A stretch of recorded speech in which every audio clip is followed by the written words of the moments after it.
जय हिंद दोस्तों, स्वागत है आपका हमारे YouTube channel LN geography UGC NET JRF में। फ्रेंड्स, हम लोग पढ़ रहे हैं पॉपुलेशन ज्योग्राफी और पॉपुलेशन ज्योग्राफी में अभी तक हम लोगों ने बात की पॉपुलेशन की थ्योरी से।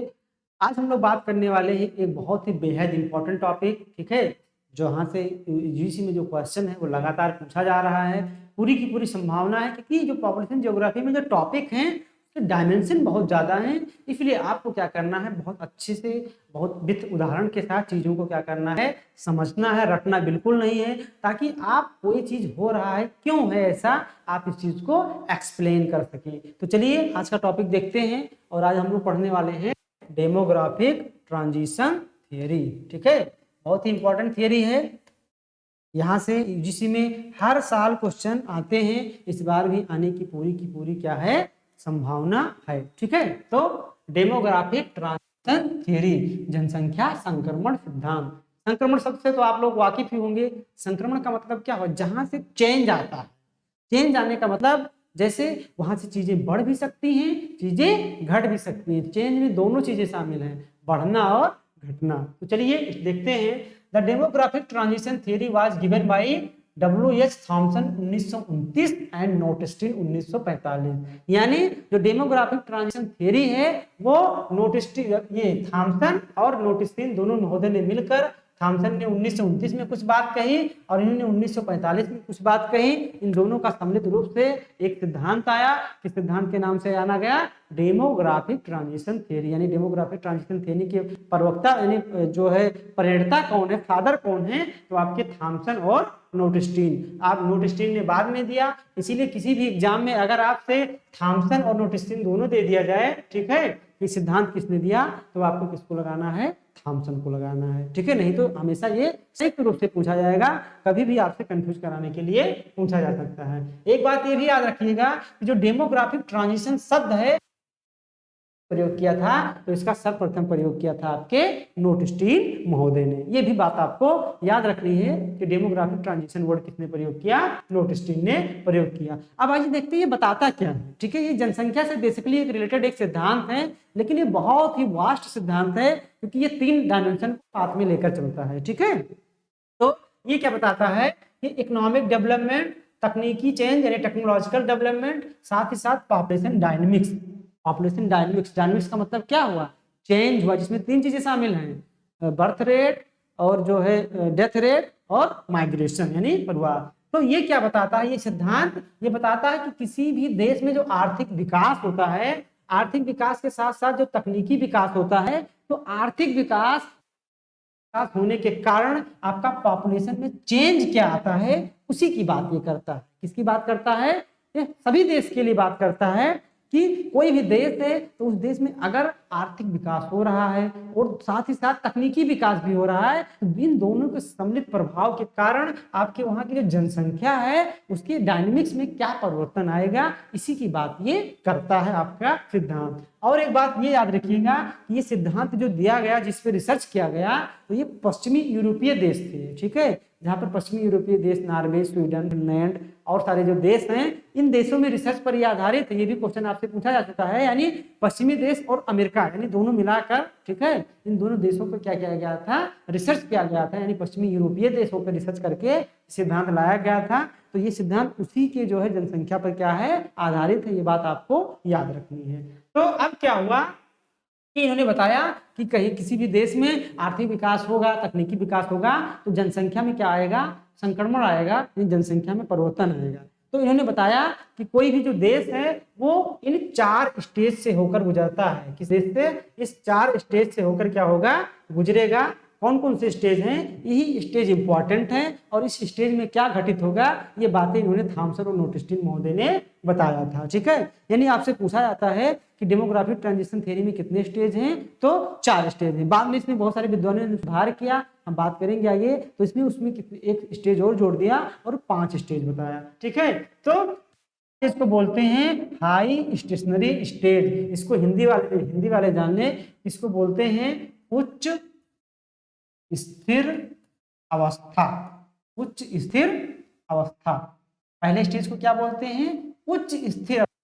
आपको शब्दों पे ध्यान देना है, सारा का सारा एग्जाम शब्दों के खेल पे। आप लोग क्या कीजिए, आप लोग प्रश्न को पढ़ते ही नहीं है, बस आपने उच्च देखा, आपने तो कह दिया हाँ यार जनसंख्या तो बहुत तेजी से बढ़ रही होगी, उच्च शब्द लगा है। अरे आगे भी लिखा हुआ है उच्च है, लेकिन किस स्थिर उच्च है।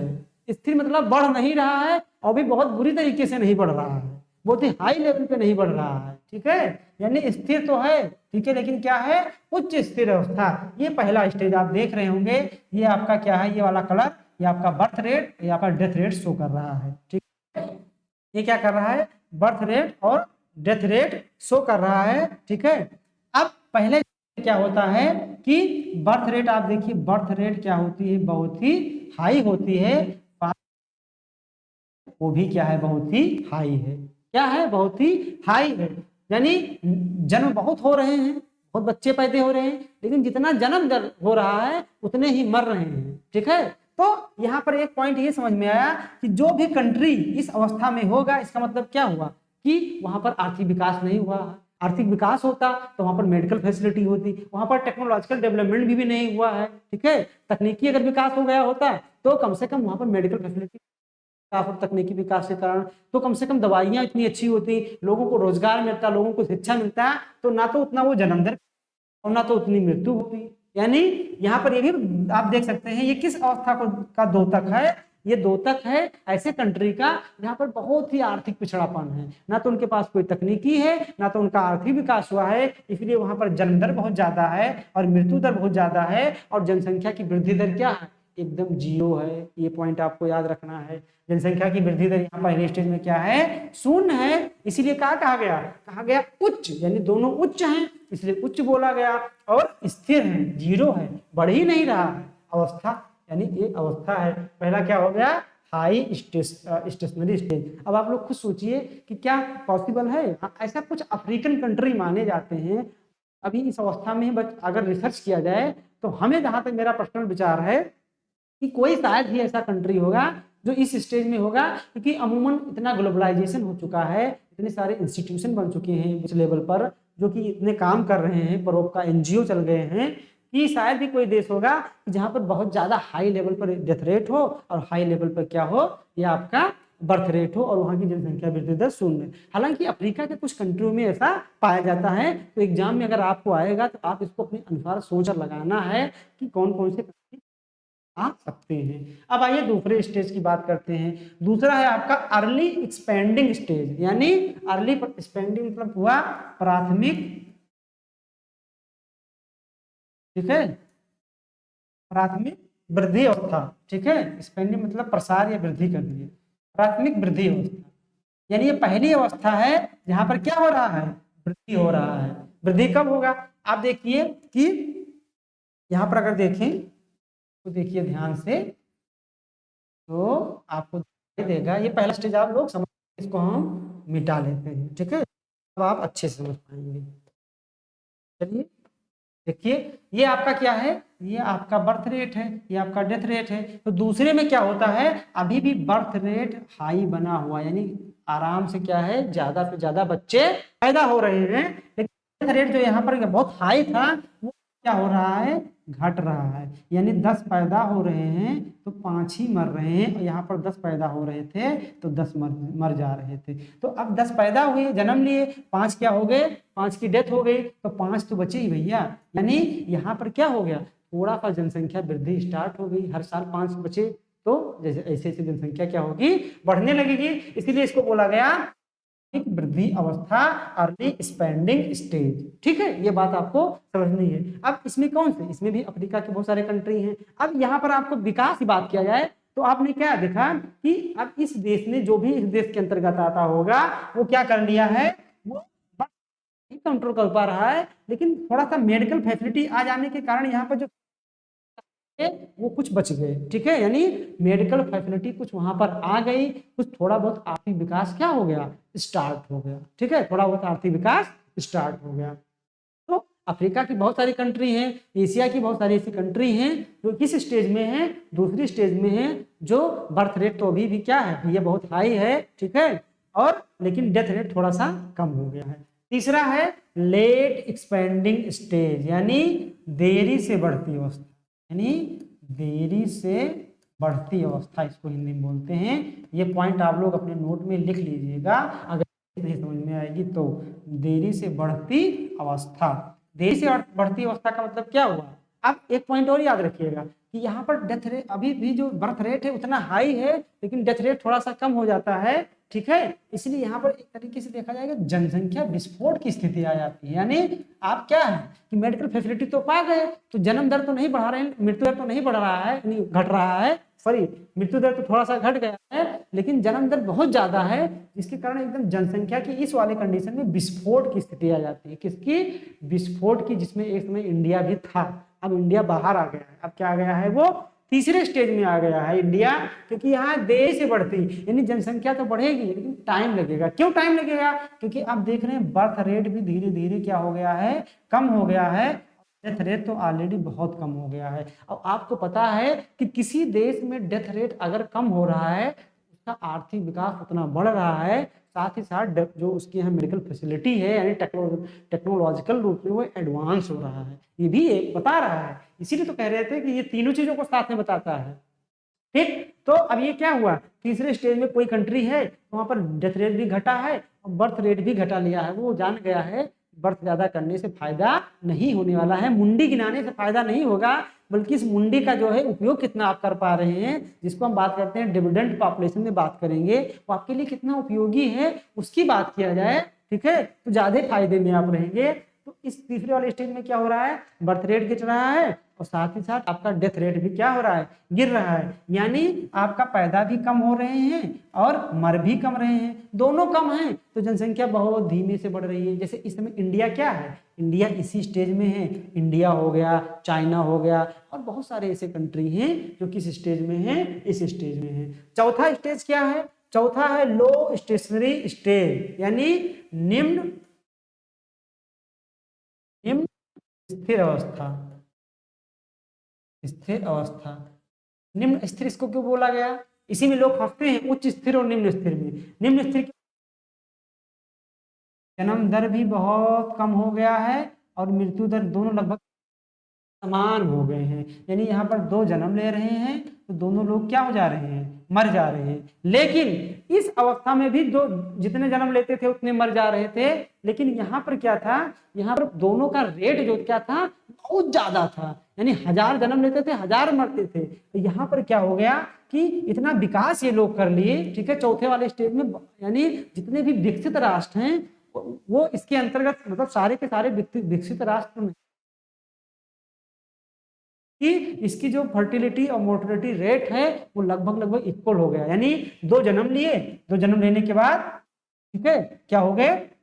दो जन्म, यहाँ पर ये बता रहा है कि दो जन्म लिए, दोनों जन्म लेने के बाद क्या हुआ? कुछ दिन तक जीवित रहे, अपनी पूरी एज पूरा किए, पूरा करने के बाद क्या हो गए? उनकी मृत्यु हो गई। तो इन दो को क्या करते हैं? रिप्लेस करते रहते हैं। यानी दो जन्म लेते हैं, ठीक है, तो दो ही क्या होते हैं? मर जाते हैं। इसका मतलब ये हुआ किसी कोई माता पिता है, उसके दो बालक हैं, माता पिता खत्म हुए, दो बालक आ गए, उनकी शादी हुई, ठीक है, उनकी भी दो बालक हुए, वो दो पत्नी निपट गए, उसके बाद उनका नंबर आया। तो ऐसे ऐसे ये क्या होता है? चलता रहता है। यानी यहाँ जन्म दर और मृत्यु दर क्या हो जाती है? दोनों की दोनों स्थिर हो जाती है। दोनों की दोनों क्या हो जाती है? स्थिर हो जाती है। तो अब क्या होगा? अब जो जनसंख्या है वो बढ़ेगी ही नहीं, वो जनसंख्या बढ़ेगी ही नहीं। यानी जैसे मैंने 10 है तो 10 ही बनी हुई है, क्योंकि जो जन्म, जैसे मान लीजिए आपके पास 10 जनसंख्या है, अब आपका जो डेथ रेट है और जो आपका बर्थ रेट है वो 2 आ गया, तो मानी 2 लोग जन्म लिए, 12 हो गए, 2 निपट गए, फिर 10 बचे, फिर 2 जन्म लिए, 12 हो गए, 2 निपट गए। यानी आपकी जनसंख्या क्या हो गई है? स्थिर हो गई है। क्या हो गई है? स्थिर हो गई है। और कहाँ पे आके स्थिर हुई है? बहुत ही कम जनसंख्या हो गई थी। देख लो कि यहाँ जनसंख्या का दोनों का जो हो गया है, स्थिर हो गया है। तो ये 2 तक है आपके बहुत ही एडवांस रूप में विकसित हो गए हैं, जिनको दुनियादारी से तो मतलब ही नहीं है भैया, ठीक है, उनको बस काम काम काम, ठीक है। जैसे जापान हो गया, क्या हो गया? जापान हो गया, ठीक है, उदाहरण भी हमने यहाँ लिखा हुआ है। जैसे जापान हो गया, इटली हो गया, स्पेन हो गया, इन लोगों को लग रहा है कोई मतलब ही नहीं है, केवल बस विकास चाहिए, विकास चाहिए, ठीक है। एक भारत है, यहाँ विकास ही नहीं हो रहा है। एक ये देखिए, एक ये कंट्री है, विकास भारत में नहीं होने का संदर्भ जिस दर से होना चाहिए उस दर से नहीं हो रहा है। और एक ये कंट्री है, ठीक है, इनको कोई और काम ही नहीं। जापान जैसे देशों में अगर छुट्टी हो जाती है तो वहां के लोग काम नहीं होता है तो पगला जाते हैं, स्ट्राइक करने लगते हैं। एक भारत है कि यहाँ पर क्या है, अगर छुट्टी मिल जाए तो इससे बड़ा सुख और कोई नहीं है। तो आप अंतर देख सकते हैं इस पर। तो ये 4 स्टेज की बात की थी, चारों को आपको समझना है, चारों को विथ एग्जाम्पल से समझना है। भारत हमारा बढ़ रहा है, यहाँ की फर्टिलिटी रेट 2.1 होने वाली है, लेकिन ये और कम होकर जिस दिन आएगा 2 पे आ जाएगा, वो क्या हो जाएगा, वो भी चौथे स्टेज में घुस जाएगा। ठीक है, तो ये बात याद रखिए। कुछ और, ठीक है, जिसमें एक का हम नाम लेंगे सीपी ब्लेकर। एक सीपी ब्लेकर को याद रखिएगा, बहुत बड़े विद्वान थे सीपी ब्लेकर। सीपी ब्लेकर ने कहा कि भैया ऐसा थॉमसन ऑगस्टीन ये 4 स्टेज नहीं है, ठीक है, ये 5 स्टेज हो गया है, क्योंकि इन्होंने और बाद में आए सीपी ब्लेकर के बाद। ऐसा बात नहीं है कि कुछ ऐसे कंट्री हैं जिनका जन्म दर और मृत्यु दर स्थिर हो गया है, ठीक है, बल्कि इन्होंने एक स्टेज और जोड़ा। तो इन्होंने कितने स्टेज बताया सीपी ब्लेकर ने, एग्जाम में लगाना है 5। 5 कौन थे, यही चारों, ये ब्लेकर ने बताया, ये बताए। साथ ही साथ इन्होंने स्टेज और इसमें जोड़ दिया और उसका नाम रखा स्टेज, यानी डिक्लाइन का मतलब क्या हो गया, यानी एकदम से जो क्या हो रहा है, एकदम निम्न स्तर पे आ गया है। अब जनसंख्या ना घट रही ना बढ़ रही, जनसंख्या ना तो स्थिर है ना तो बढ़ रही, बल्कि डिक्लाइन हो रही है, यानी जो आपका डेथ रेट है वो ज्यादा हो गया है और आपका बर्थ रेट कम है। इन्होंने एक 5वीं स्टेज जोड़ दी, जिसमें इन्होंने ये बताया, अगर हम इसको पूरा मिटाकर आपको दिखाने का प्रयास करें इस ग्राफ में, तो ये देखिए, ये डेथ रेट जो है ये क्या हो गया है, ये बढ़ गया है, ठीक है, ये बढ़ गया है। और जो आपका बर्थ रेट है ये बहुत ही नीचे, यानी बच्चे पैदा ही नहीं हो रहे हैं। इन्होंने किस स्टेज को बताया, डिक्लाइन स्टेज को बताया।